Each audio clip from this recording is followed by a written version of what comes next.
So let us start with the regional circulation. Micro circulation खत्म हो गया. Regional में हम एक दो की बात करेंगे सिर्फ, और बाकी का एक टॉपिक बचेगा शॉक. उसके बाद में सीवीएस खत्म हो जाएगा. So one of the important regional circulations is the coronary circulation.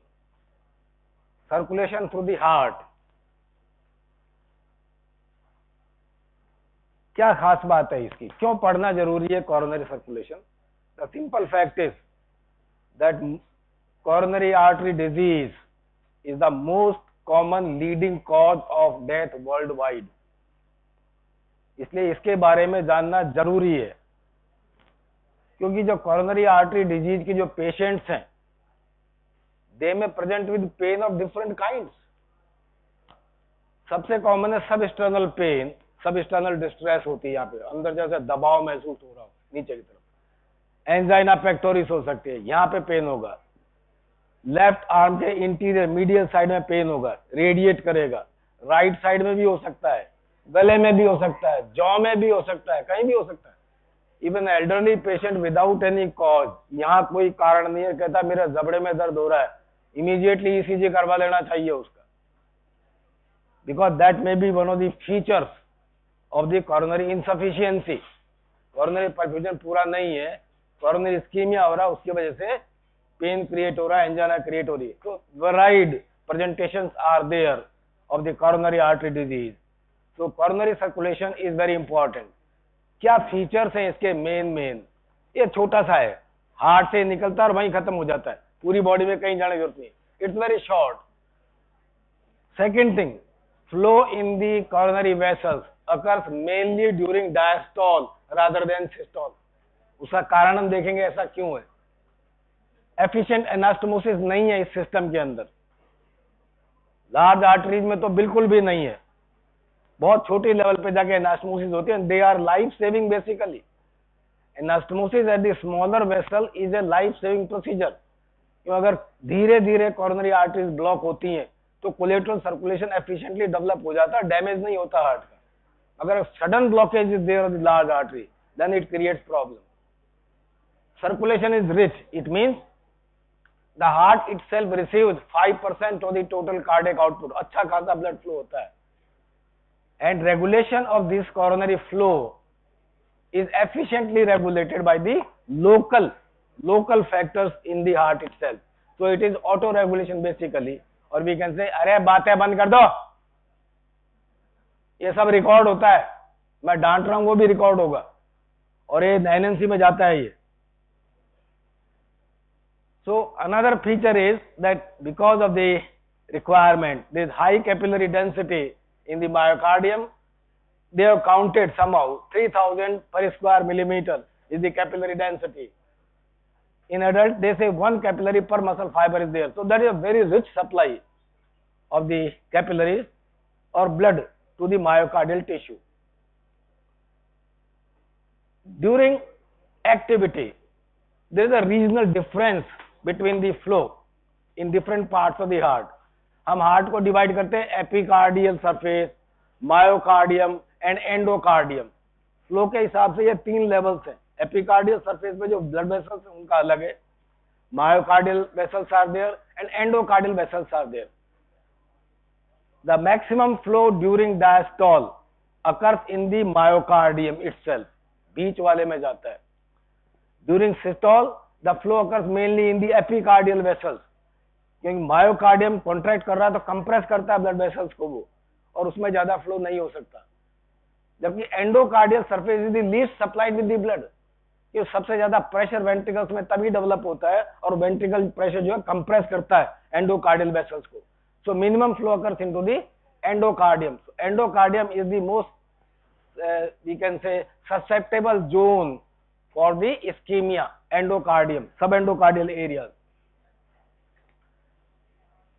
These are the heart पढ़ा दिया एनाटॉमी में, कोई बात नहीं, वो ज्यादा डिटेल बताएंगे. 2 coronary arteries are there arising from the sinus of Valsalva here, right coronary artery and left coronary artery. Major branches are there. Left coronary की 3 major branches हैं. Left anterior descending major branch is there. Then a circumflex branch is there. And then OM1 and OM2 obtuse marginal कहते हैं उनको branches को, they are obtuse marginal 1 and obtuse marginal 2, OM1 and OM2। Angiography करते हैं तो उसमें वही लिख के देते हैं, OM1 ठीक है, OM2 ठीक है, सर्कमफ्लेक्स ठीक है, LAD ठीक है। While the right coronary artery gives multiple branches and posteriorly it gives one of the important branch that is known as the posterior descending artery that may arise from the right or the left, वो अभी हम देखते हैं। ये major branches है और ये जो एंजियोग्राफी करते हैं उसमें इस तरह का पिक्चर आता है हार्ट की ब्लड वेसल्स का, left coronary, right coronary and different branches are there. ये आपका वीनस ड्रेनेज है, main comes via the coronary sinus, ये आपका coronary sinus है। So there is a, just like the brain, there is a right dominance, left dominance, दाएं हाथ से काम करता है, बाएं हाथ से काम करता है, वो cerebral dominance होती है। इसी तरह हार्ट के अंदर है, whether the right coronary artery is dominant or left coronary artery is dominant. In 50 to 70% cases, it is the right coronary artery which is the dominant artery in the heart, because the posterior descending artery arises from the right coronary artery. Posterior descending major part है जो posterior part को supply कर रही है। Left dominance is found in 10 to 20% only, because the posterior descending artery arises from the left coronary artery main. Then rest of the cases are balanced dominance, जिनमें बराबर हो सकता है, चांसेस है कि लेफ्ट से भी अराइज हो सकती है, राइट से भी अराइज हो सकती है। And contribution to the inferior surface from both left coronary and the right coronary artery, तो inferior surface है basically, हार्ट का नीचे का जो surface है, that is supplied by both branches, right coronary से भी supply होता है और left से भी होता है। Venous drainage, superficial veins are there, deep veins are there, ये नाम बताऊंगा सिर्फ, बाकी एनाटॉमी वालों का काम है। Coronary sinus is the main venous drainage of the heart. Then great cardiac veins are there, small cardiac veins are there and anterior cardiac veins are there. ये अलग अलग एरियाज के हिसाब से इनका नॉमेनक्लेचर कर दिया है। Deep veins are arteriosinusoidal vessels, arterioluminal vessels and Thibetian vessels, ये सबसे छोटी होती है, Thibetian vessels. So that is about the venous drainage of the heart.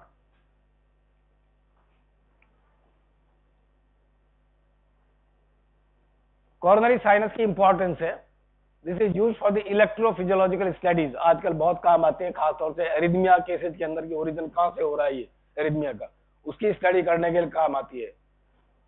For infusion of the cardioplegic solutions, cardioplegia मतलब, प्लीजिया का क्या मतलब,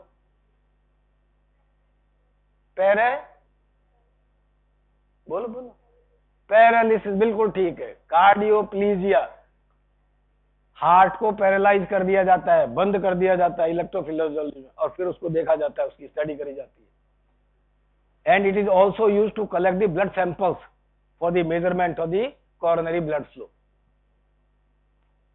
हालांकि आजकल कोई नहीं करता ये। So there is no anastomosis between the large vessels, small arteries में, छोटा में आर्टरीज में है एनास्टोमोसिस, बिल्कुल ठीक है, 20 से 250 माइक्रोन तक का। It is life saving and with dilatation of these vessels is life saving when the blockage is there, immediately dilate हो जाती है, blood supply restore करने की कोशिश करते हैं, डैमेज तो फिर भी हो ही जाता है। increases the collateral flow within 2 to 3 days and almost normal flow within 1 month of the duration। तो कई बार ये जो छोटी वेसल्स हैं, they are life saving vessels, prevent the myocardial damage in conditions of the acute coronary ischemia। The coronary circulation कितना है, ये कब जांचने की जरूरत पड़ती है, what are the uses to determine measurement to find out determine the oxygen uptake by the myocardium, कितना ऑक्सीजन यूटिलाइज कर रहा है, इसको जांचने के लिए हम कॉरोनरी फ्लो यूज करते हैं, पता लगाते हैं। To find out the relationship of the flow with the cardiac work, heart कितना काम कर रहा है, and to find out the cardiac abnormalities. This is the purpose of determination of the coronary flow, क्यों करना चाहते हैं उसका कारण है ये मेजरमेंट के तरीके हैं, ये सिर्फ नाम याद रखने हैं, जिनमें जो लास्ट में वो सबसे ज्यादा काम आता है। ये मेथड बाकी सब जगह भी काम आते हैं बॉडी के अंदर, खास तौर से सेंट्रल नर्वस सिस्टम में सेरेब्रल ब्लड फ्लो को नापने के लिए हम नाइट्रिक ऑक्साइड मेथड काम में ले सकते हैं। तो नाइट्रिक ऑक्साइड में all these most of the methods are based on the Fick's principle minded, law of conservation of mass पे बेस्ड है सारे प्रोसीजर्स ये basically. Nitrous oxide method, dye dilution method, thermal dilution method, radio pharmaceutical method, technetium 99 ये पहले use करते थे। Pulse Doppler technique is there, अब use नहीं करते। वीडियो डेंसिटोमेट्री यूज नहीं करते। इंट्राकॉर्नरी इंजेक्शन में माइक्रो बबल्स अब यूज नहीं करते। एनिमल्स में स्टडीज में काम आ सकती है ये सब। इकोकार्डियोग्राफी अब काम लेते हैं। By the echocardiography, different segments of the heart are working properly or not, valve properly काम कर रहा है नहीं कर रहा, blood flow हो रहा है कि नहीं हो रहा properly, वो हम इससे देख सकते हैं। मगर coronary flow के बारे में इको से ज्यादा जानकारी नहीं मिलती। इको से सिर्फ वॉल्यूम चेंजेस और प्रेशर चेंजेस ही पता लगते हैं आपको ज्यादा। So what is most important method of determination nowadays of the coronary flow is the coronary angiography using the radioactive 131 genome washout method.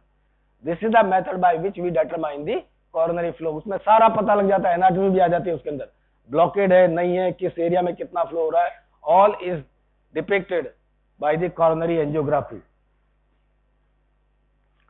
Normal coronary flow 200 to 250 milliliter per minute, or to be expressed differently 0.7 to 0.8 milliliter per gram of the tissue per minute. And this can increase 5 to 7 times during the exercise. ये इतना ज्यादा क्यों बढ़ता है, इसका हम कारण आगे देखेंगे। So what factors then can affect the coronary flow? क्या क्या फैक्टर रेगुलेट करते हैं या अफेक्ट करते हैं coronary flow को? They can be divided into 3 or 4 parameters. Physical factors are there, neural factors are there, chemical factors are there, and auto regulatory mechanisms are there. ये 4 तरह के मैकेनिज्म है जो कि coronary flow को रेगुलेट करती है। The physical factor is the most important. Aortic pressure कितना है?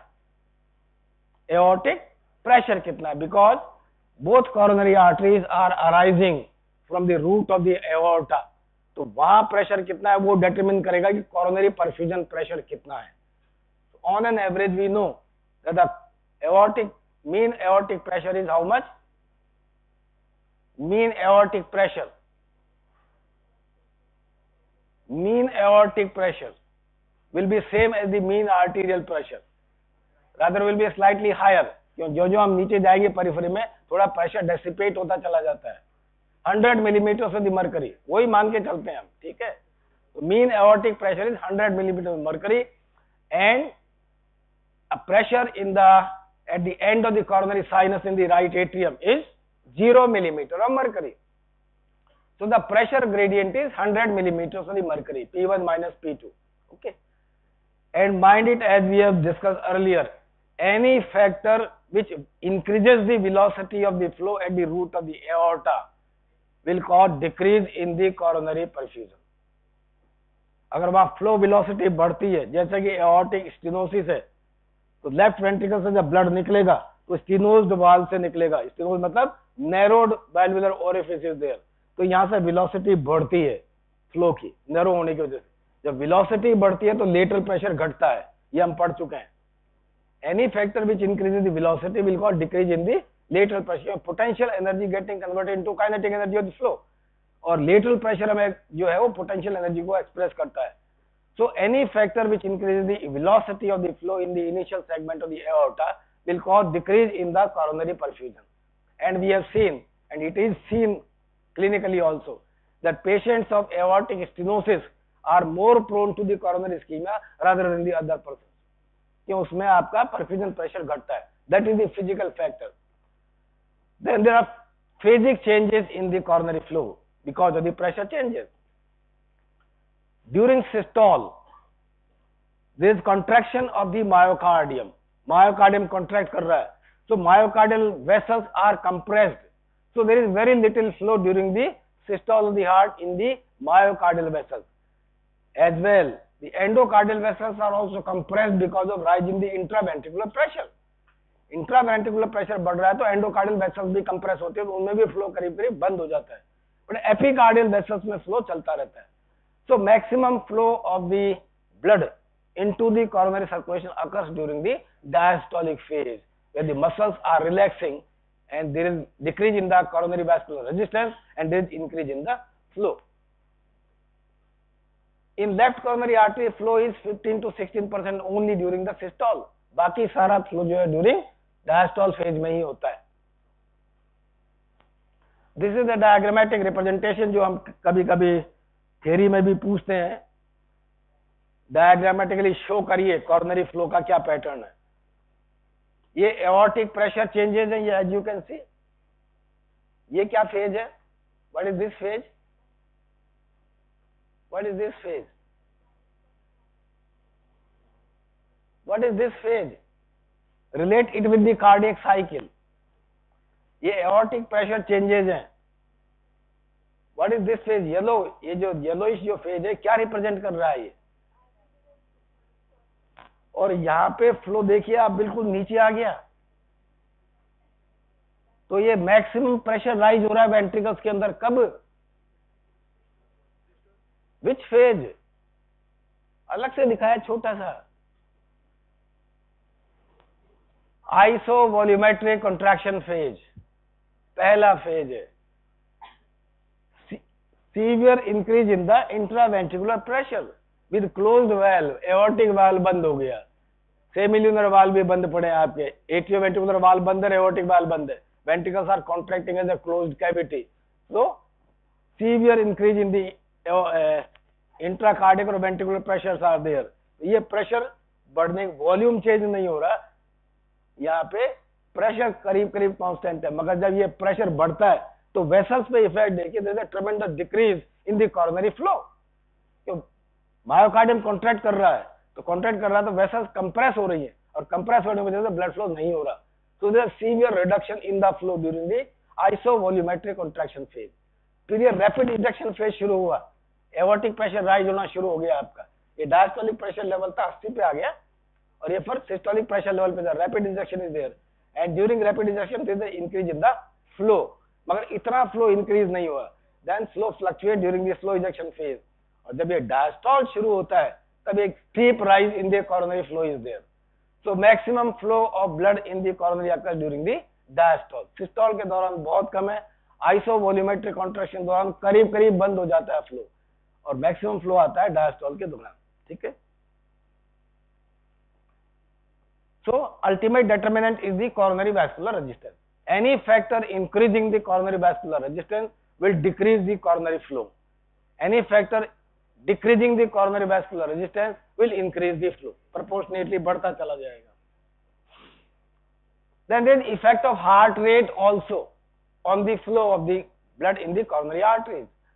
With increase in the heart rate, we know the cardiac cycle duration decreases, and we also know the decrease in the cardiac cycle duration is maximally occurring during the diastolic phase। It encroaches upon the diastole, और उसमें भी कहाँ आता है सबसे ज्यादा?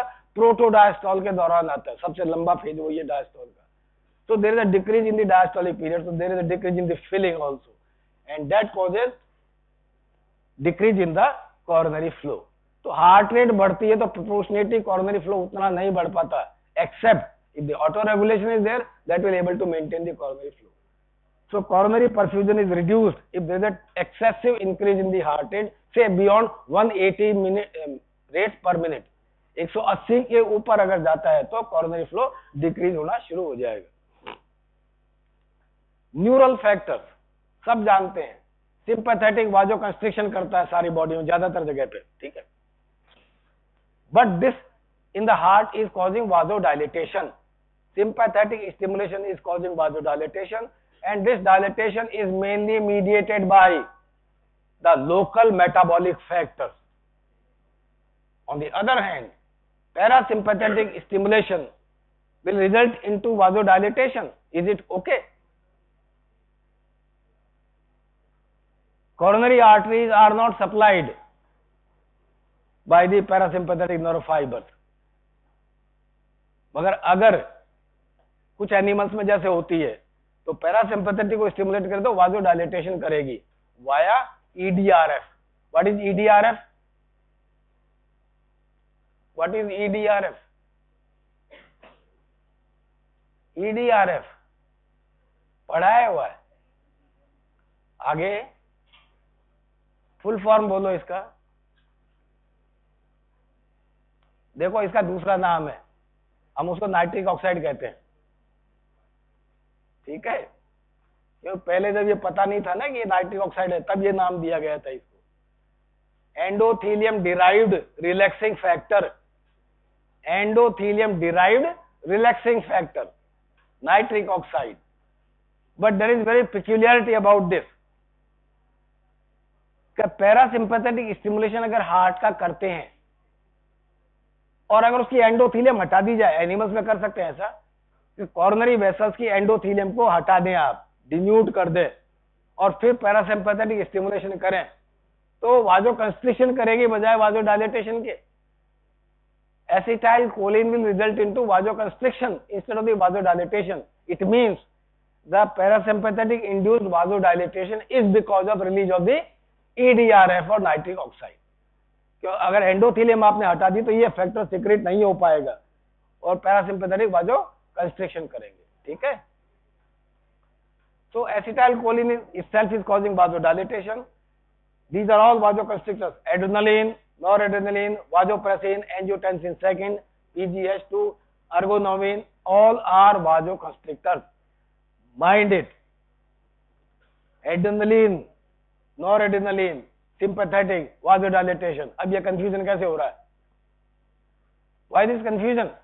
Sympathetic uses norepinephrine as the neurotransmitter. We are saying it is causing vasodilatation there. Here we are saying it is causing vasoconstriction. Why? So this effect of vasoconstriction of norepinephrine is when the heart is not acting. अगर heart act कर रहा है, contract कर रहा है और sympathetic को stimulate कर रहे हो, नॉरएपिनेफ्रिन रिलीज हो रही है, then it will always cause vasodilatation. Sympathetic stimulation in the heart will never result into the vasoconstriction. It will always cause vasodilatation. मगर अगर हार्ट को कॉन्ट्रैक्ट नहीं कर दिया जाए और फिर आप स्टिमुलेट करें सिंपैथेटिक को, तो वाजोकंस्ट्रिक्शन करेगी। क्योंकि हार्ट की आपने एक्टिविटी बंद कर दी तो वाजोडाइलेशन नहीं हो पाएगा, वाजोकंस्ट्रिक्शन ही होगा उसका। Then the last regulation most important in the heart is the metabolic or autoregulation, that is also known as, and there is a linear relationship between the metabolism and the flow. जितना heart ज्यादा काम करेगा flow उतना ही बढ़ता चला जाएगा। इसका मतलब ये सबसे इंपॉर्टेंट है कार्डियक ऑटो रेगुलेशन के लिए। नाउ हार्ट वेसल्स और heart uses of oxygen are entirely different in comparison to the other tissues. In other tissues we have seen that the 100 milliliter of oxygen carries 20 volume% of oxygen, and venous drainage from that area carries 15 volume% of the oxygen. So we know that every 100 milliliter of the blood passing through the tissues releases 5 volume% of the oxygen. ठीक है, 20 लेके गया था, 15 लेके वापस आ गया, 5 छोड़ दिया है। So arteriovenous difference is only 5 volume%. 20 ले गया था, 15 ले आया तो 5 छोड़िया है वहां पे। हार्ट के अंदर यहां ज्यादा डिफरेंस है। The extraction of the oxygen by the heart is around about 12 volume%, 12 to 15 volume%। मतलब 20 volume% ऑक्सीजन लेके जा रहा है तो वापस ला रहा है 5 से 8 volume% ही सिर्फ, लेकिन वो 15 ला रहा था। It means oxygen extraction by the cardiac tissue is very high and arteriovenous difference is very great. तो arteriovenous difference is 12 to 15 millilitre, जबकि वहां पे आता है सिर्फ 5 मिलीलीटर। तो oxygen extraction is very high. इसका क्या मतलब हुआ? इसका मतलब कि heart under resting condition withdraws as much oxygen as required, and if further oxygen requirement is increased by the heart का अगर ऑक्सीजन रिक्वायरमेंट किसी वजह से बढ़ता है तो उस ब्लड से और निकालने की गुंजाइश नहीं है। तो अगर ऑक्सीजन सप्लाई करनी है हार्ट को ज्यादा तो फ्लो बढ़ाना पड़ेगा आपको। बात समझ में आ रही है? Heart normally extracts 12 to 15 volume% of the oxygen, so arteriovenous difference is very high, and from that blood more extraction of the oxygen is not possible by the heart. तो इसका मतलब अगर हार्ट का ऑक्सीजन रिक्वायरमेंट बढ़ता है तो एक ही तरीका है उसको सप्लाई करने का कि ज्यादा ब्लड फ्लो किया जाए। क्यों? जो ब्लड फ्लो हो रहा है उससे तो जितना निकल सकता था निकाल लिया, ज्यादा नहीं निकल सकता। So the only way of increasing or supplying the required amount of the oxygen during excessive work by the heart is to increase the coronary flow rather than to increase the oxygen extraction per unit of the blood. So any factor which increases the cardiac work, the flow must increase simultaneously. Coronary flow बढ़ना पड़ेगा, नहीं बढ़ेगा तो coronary ischemia हो जाएगा. So metabolically induced vasodilatation is caused, or we can say coronary vasodilators are adenosine. पहला number पे आता है ये. Acts on the vascular smooth muscles, activate purinoreceptors, increases cyclic AMP, decrease intracellular calcium concentration, relaxation of the cardiac muscles or smooth muscles of the blood vessels rather, and that causes coronary vasodilatation. ये पहला mechanism है. Then other vasodilators of lesser importance in the cardiac tissue are potassium, hydrogen, ये सब करते हैं. Lactates, hypoxia, bradykinin, PGI2, PGE2 and nitric oxide. All are vasodilators in the heart, but for the purpose of multiple choice questions, it is the adenosine which is the most effective coronary vasodilator. ये हम already बात कर चुके nitric oxide का जो mechanism of action है, तो we don't repeat it. ये उसका एक्शन है.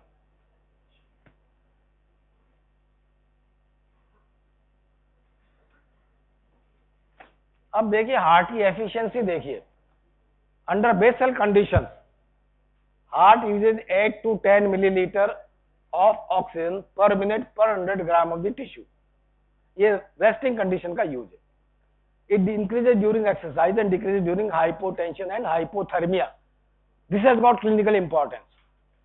अगर आपको हार्ट पे ऑपरेट कर रहे हैं और उसका ऑक्सीजन रिक्वायरमेंट कम करना, क्योंकि अगर वो ही रहेगा तो दिक्कत हो जाएगी, तो उसको कम करना तो क्या कर सकते हैं आप? You can induce hypothermia which will decrease the metabolic rate and will heart tissue will survive for more time during the hypoxic condition. ये हो गया सर. Now stroke work, ये important है. Stroke work is the amount of the work done by the heart per beat में कितना काम करना पड़ रहा है. So this more work is done. Heart दो तरह से काम करता है. एओर्टा में कितना प्रेशर है जिसको हम कहते हैं आफ्टर लोड कितना है वो डिटरमिन करेगा, और कितना वॉल्यूम इजेक्ट हो रहा है वो है. दो factors, two factors are there determines the work done by the heart. After load, that is the aortic pressure, and the volume ejected during the stroke work, stroke volume. Okay. More this is important because hypertension बहुत common disease है. Because hypertension or aortic pressure is determining the amount of the work done more than by the stroke volume ejection. मतलब heart has to work more to overcome the aortic pressure rather than to eject the more volume. ज्यादा volume eject करने के लिए उतना ज्यादा work done नहीं करना पड़ता जितना कि एओर्टिक प्रेशर बढ़ाने से वर्क डन बढ़ जाएगा उसका. So aortic pressure or blood pressure basically we can say is the major determinant of the coronary artery flow and the work done by the heart. And this is very surprising. The cardiac efficiency is only 18%. Skeletal muscles की कितनी होती है efficiency? Under most trained conditions, athletes में अगर maximum निकालें तो कितनी हो सकती है skeletal muscles की, कि जितना एनर्जी आउटपुट आप दे रहे हो उससे कितना काम बाहर निकल रहा है. Energy input to the work output ratio जो है ना, वो आपका एफिशिएंसी को डिटरमाइन करता है. तो स्केलेटल मसल्स की एफिशिएंसी कितनी है, लगाइए अंदाजा.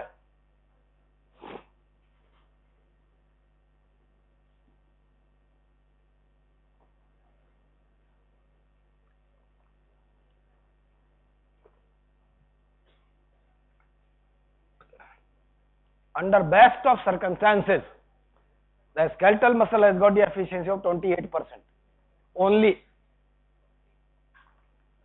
हार्ट तो उससे भी गया बीता है. इतनी एनर्जी काम में लेने के बाद में कितना आउटपुट आ रहा है आपका efficiency?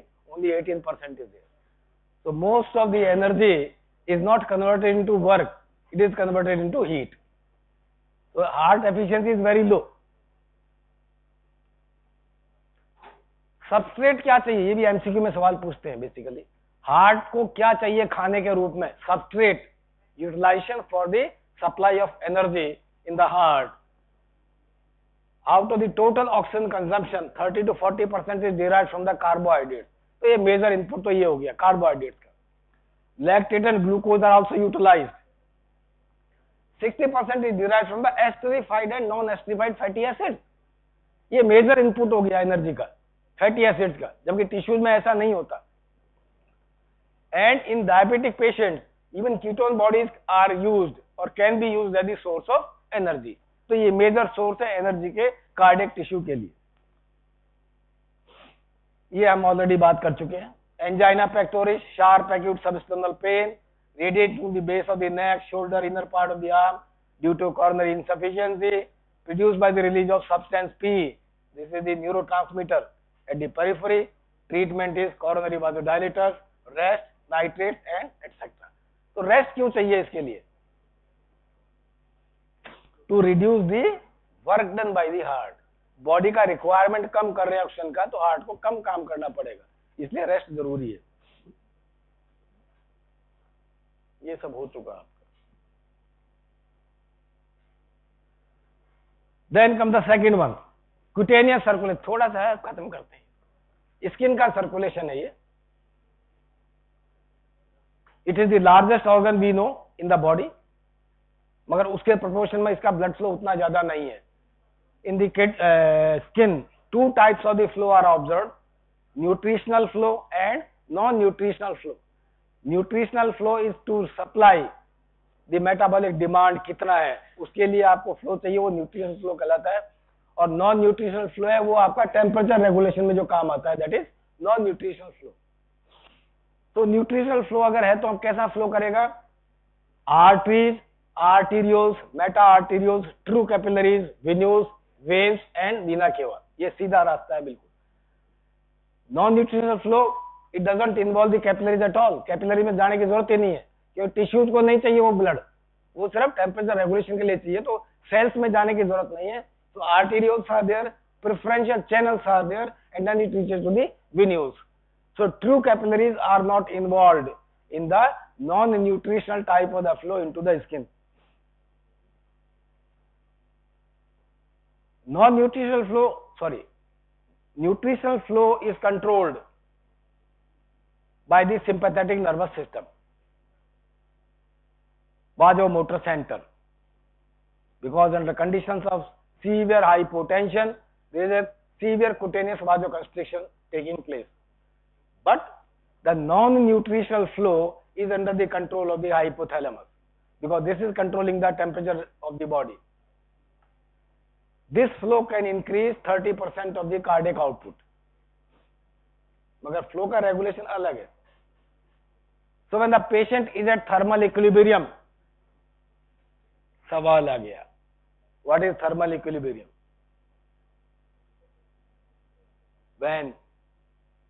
What is thermal equilibrium?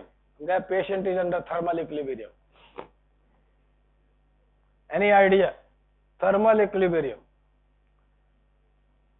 Patient sitting in a room temperature, nude, neither shivering nor sweating. That is the condition of thermal equilibrium. Okay. And at that condition, the flow in the skin is about 10 to 15 milliliter per minute per 100 gram of the tissue. ये skin का cutaneous blood flow है. Exposure to cold 10% ही रह जाता है, because there is severe vasoconstriction of the cutaneous vessels. And when exposed to extremes of the temperature, high temperature, then it can increase 10 times of the resting flow. इतना ज़्यादा बढ़ सकता है. So there can be a tremendous variation of the skin flow during the severe exposure to cold to the severe exposure to the extremely warm environment in the to the body.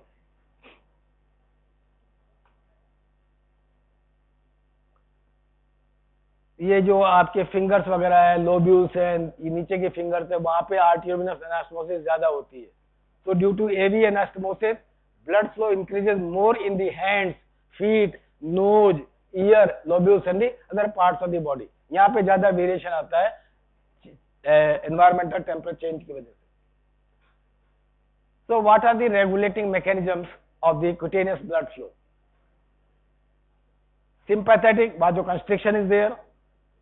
So under most of the conditions, whatever is the factor causing activation of the sympathetic nervous system will always cause cutaneous vasoconstriction होगा हमेशा, without fail.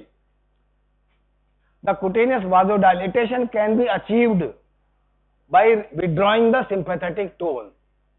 Sympathetic tone को घटा करके हम blood flow को बढ़ा सकते हैं, cutaneous vasodilatation कर सकते हैं.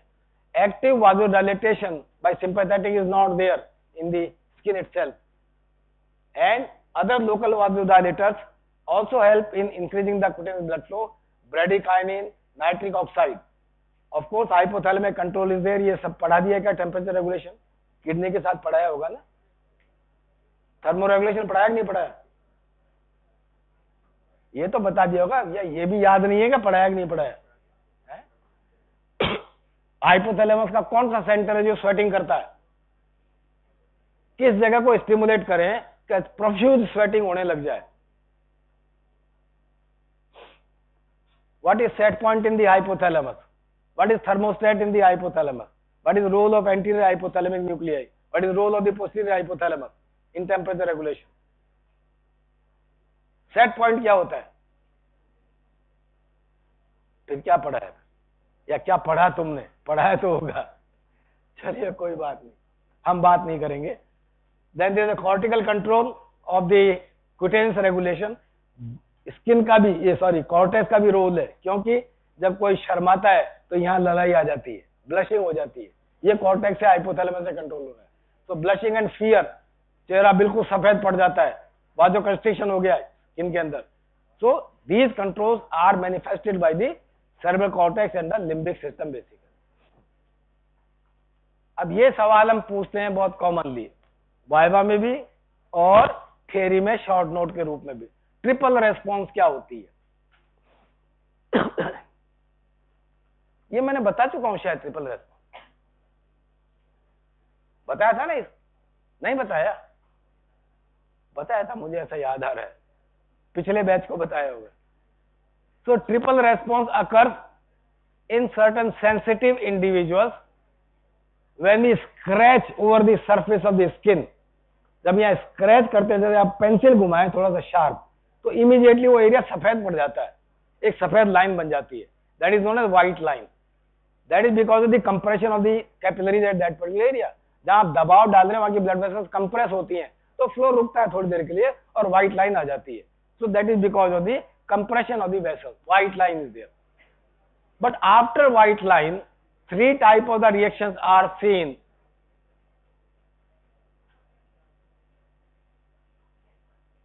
This is reaction. Three type of the reactions are seen in the sensitive individual. हर एक में नहीं आएगा, ध्यान दीजिएगा. मैं स्क्रैच करूंगा, मेरे तो ये बाकी तीन रिएक्शन नहीं आएंगे. I am not so much sensitive to the scratch. First reaction है रेड लाइन. तो जहां आपने स्क्रैच किया था, जहां व्हाइट लाइन आई थी, वो लाल पड़ जाएगी थोड़ी देर बाद में, उसपे ललाई आ जाएगी. Red line will be there, and this red line is because of increase in the flow in that particular capillary area. Dilatation of the pre capillary sphincter caused by the release of histamine locally. ठीक है, ये तो पहला कारण हुआ. Then this red line is followed by spread of the redness around the line. उस line के चारों तरफ रेडनेस बढ़ती है, उसको कहते हैं flare reaction. This flare reaction is important because this is an atypical type of the reflex in the body. This is known as axon reflex. इसमें कोई सिनेप्स नहीं है इस रिफ्लेक्स के अंदर, एक ही एक्सोन है. This axon reflex means that sensation, हमने स्क्रैच किया, यहां से सेंसेशन गया एफरेंट नर्व फाइबर के थ्रू और वो ब्रेन में चला जाएगा स्पाइनल कॉर्ड के थ्रू, वो तो अलग चीज होगी. मगर उसी का ही जो दूसरा फाइबर है, यहां से जो ब्रांचिंग हो रही है, वो वापस यहीं आ जाता है और वो आपको यहां से वासोडाइलेशन करना शुरू कर देता है. एक्सोन से ही आ रही है, कोई डेंड्राइट नहीं है इसके अंदर, कोई सीएनएस का न्यूरॉन इन्वॉल्व नहीं हो रहा, nothing.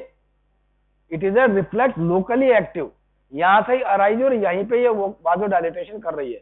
This reflex is axon reflex and is causing dilatation of the arterioles and precapillary area, resulting into spread of the redness around the red line that is caused by the flare reaction. We call it local reaction because brain is not involved. Local reaction का मतलब है if local anesthetic are instilled at this place, then this reflex is abolished completely.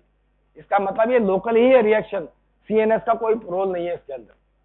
No synapse is involved in this particular term. So this is asynaptic reflex basically. इसमें कोई synapse नहीं आ रही, जबकि जो सबसे छोटे रिफ्लेक्स है उसमें कम से कम एक सिनेप्स तो आती है सीएनएस के अंदर, मगर इसमें कोई सिनेप्स नहीं आ रही. तो ये सिनेप्टिक रिफ्लेक्स है, एक्सोन रिफ्लेक्स है. And conduction in the nerve fibre is antidromic conduction कहते हैं इसको. एंटीड्रोमिक, नॉर्मल कंडक्शन यहां से इंपल्स अराइज हुआ एफरेंट नर्व के द्वारा, डॉर्सल रूट गैंग्लिया में गया, स्पाइनल कॉर्ड में घुस गया, रिले हुआ, ब्रेन में चला गया.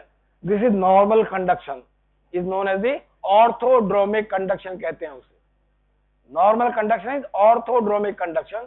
This is conduction by the sensory fibre in the reverse direction. Sensory fibre का काम है यहां से इंफॉर्मेशन को सेंट्रल नर्वस सिस्टम में ले जाना, मगर ये क्या हो रहा है, यहां से लौट के यहीं वापस आ रही है, रिवर्स डायरेक्शन में ट्रेवल कर रहा है, इसलिए इसको एंटीड्रोमिक कंडक्शन भी कहते हैं. ठीक है. The third reaction is the wheel formation.